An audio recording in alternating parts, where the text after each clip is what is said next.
Aujourd'hui, je vais vous résumer l'art de la méditation de Matthieu Ricard. Matthieu Ricard, ce nom, doux et calme, est devenu synonyme de sagesse, de compassion et de présence. Ancien chercheur en biologie moléculaire, formé dans les laboratoires de François Jacob, il choisit un jour de tout quitter pour suivre une voie spirituelle, au contact direct des grands maîtres du bouddhisme tibétain. Depuis plusieurs décennies, il est moine, traducteur du Dalai Lama, photographe et auteur. Mais au-delà de tout cela, Matthieu Ricard est un passeur. Il relie l'Orient et l'Occident, la science et la spiritualité, le tangible et l'intime. L'art de la méditation est un de ses ouvrages les plus accessibles, les plus clairs. Publié en 2008, il s'adresse à celles et ceux qui n'ont jamais médité, comme à ceux qui pratiquent déjà, mais souhaitent revenir à l'essence de la pratique. Il propose une exploration profonde, mais jamais compliquée, du pourquoi et du comment de la méditation. Pourquoi méditer ? Ricard commence par poser cette question simple, universelle. Dans un monde en perpétuelle agitation, où nos pensées vagabondent sans cesse, la méditation devient un retour à l'essentiel. Non pas une fuite, mais un ancrage. Non pas une recherche de performance, mais un chemin de connaissance. Nous vivons souvent emportés par le flot des tâches, des préoccupations, des sollicitations. Notre esprit, sans point d'ancrage, se disperse. Il réagit au lieu d'observer. Il s'emballe au lieu d'accueillir. La méditation apparaît alors comme une réponse douce, mais puissante, à ce mal du siècle. La distraction chronique, la tension permanente, la confusion intérieure. Matthieu Ricard insiste sur un point crucial. La méditation est un entraînement de l'esprit. Tout comme on peut entraîner son corps à devenir plus souple, plus fort, on peut entraîner son esprit à devenir plus clair, plus paisible, plus aimant. Il ne s'agit pas ici de forcer, mais de cultiver.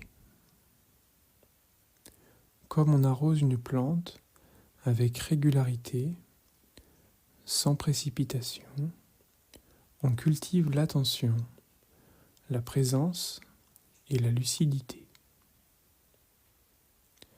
Et cet entraînement ne demande pas d'adhérer à une croyance. Il ne s'agit pas de devenir bouddhiste, ni de suivre un dogme. Il suffit d'une expérience renouvelée, patiente. Une assise simple, une respiration attentive, un regard intérieur qui s'ouvre. Ricard met aussi en garde contre les idéalisations. La méditation ne rend pas la vie parfaite. Elle ne supprime ni les douleurs, ni les difficultés. Mais elle change le rapport que nous entretenons avec elle. Elle nous apprend à habiter pleinement ce qui est, à observer plutôt qu'à juger, à accueillir plutôt qu'à résister, avec lucidité, bienveillance et équilibre. Ce contexte, posé dès le début de l'ouvrage, nous invite à entrer dans la méditation, non comme une fuite, mais comme une rencontre avec soi, avec le monde, avec l'instant. Au cœur de l'ouvrage, Ricard décline plusieurs grands types de méditation. Il commence par celle de l'attention, ce que l'on appelle souvent la pleine conscience.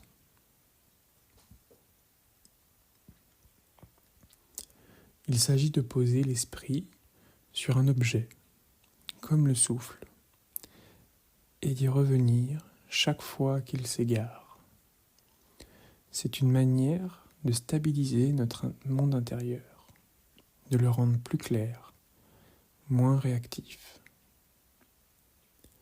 Il aborde ensuite la méditation sur les émotions, non pas pour les supprimer, mais pour les observer, pour comprendre qu'elles sont comme des nuages dans le ciel, elles passent,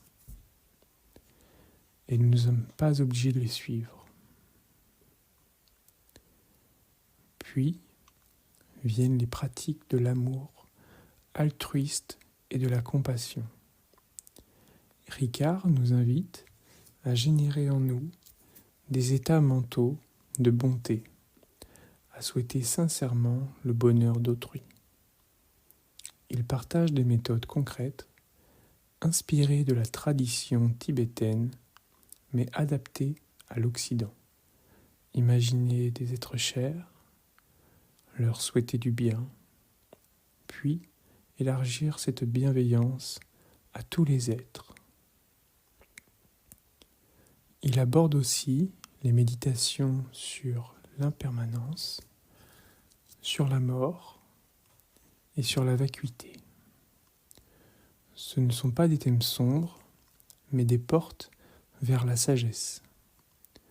Comprendre que tout change, que rien ne dure, nous libère de bien des attachements inutiles.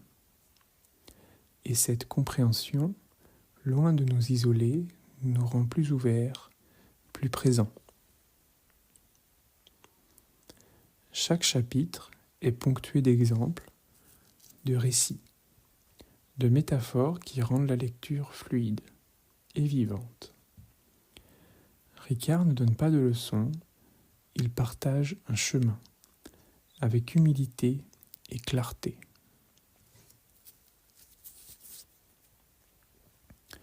Ce livre nous enseigne que la méditation est un art, mais aussi un engagement. Un engagement envers soi, pour devenir un être plus conscient, plus libre, plus aimant. Mais au-delà de la transformation individuelle, Mathieu Ricard nous montre que méditer, c'est aussi une manière d'être au monde, une manière de participer à une humanité plus lucide, plus bienveillante. La méditation, nous dit-il, est à la portée de tous. Elle ne demande ni posture parfaite, ni silence absolu, ni condition idéale. Elle demande une présence, une qualité d'attention que chacun peut cultiver là où il est. Elle ne nécessite pas non plus de longues heures quotidiennes. Un moment sincère, bref, peut avoir un impact profond sur notre esprit. Par l'observation calme de nos pensées, la reconnaissance de nos émotions, la bienveillance que nous cultivons à notre propre égard et à celui des autres, nous nous transformons peu à peu.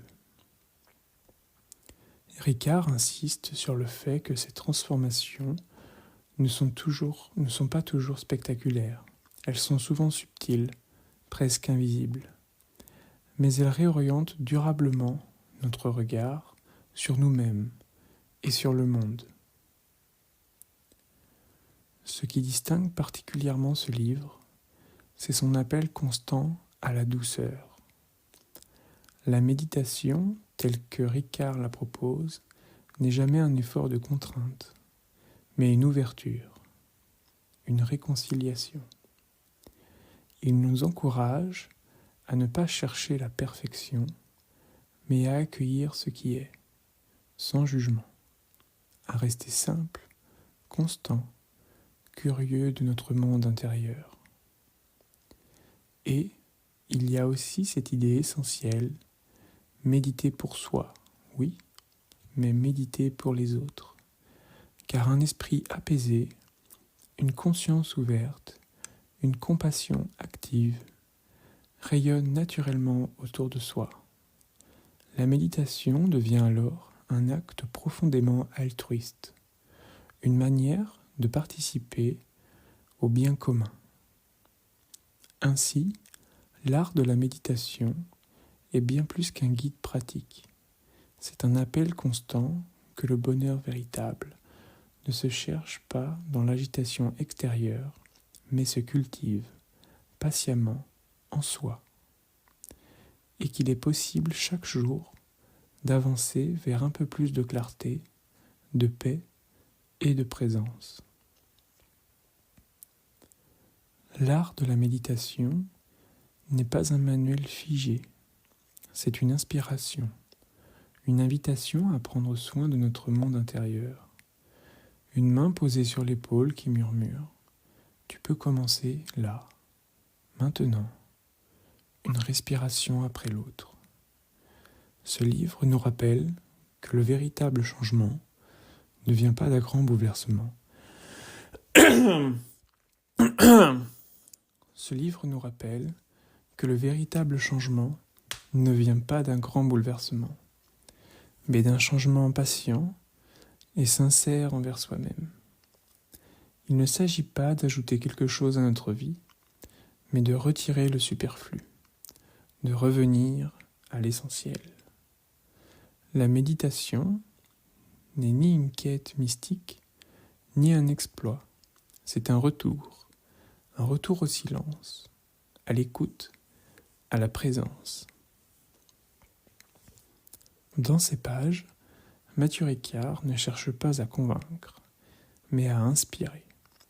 Il nous tend un miroir, doux mais lucide, où nous pouvons voir non pas ce que nous devrions être, mais ce que nous sommes déjà, sous les couches d'agitation et d'habitude. Il nous rappelle que la paix ne se trouve pas au bout du chemin, mais que chaque pas que l'on fait avec conscience. Alors peut-être, ce soir, après avoir fermé ce livre, pourras-tu t'arrêter un instant, sentir l'air entrer et sortir, poser une main sur ton cœur, ressentir simplement que tu es là, vivant, présent et suffisant.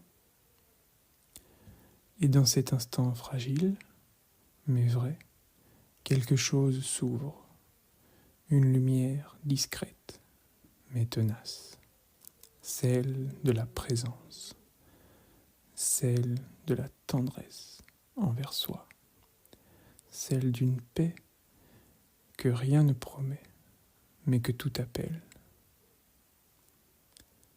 avec douceur et gratitude. Bonne lecture.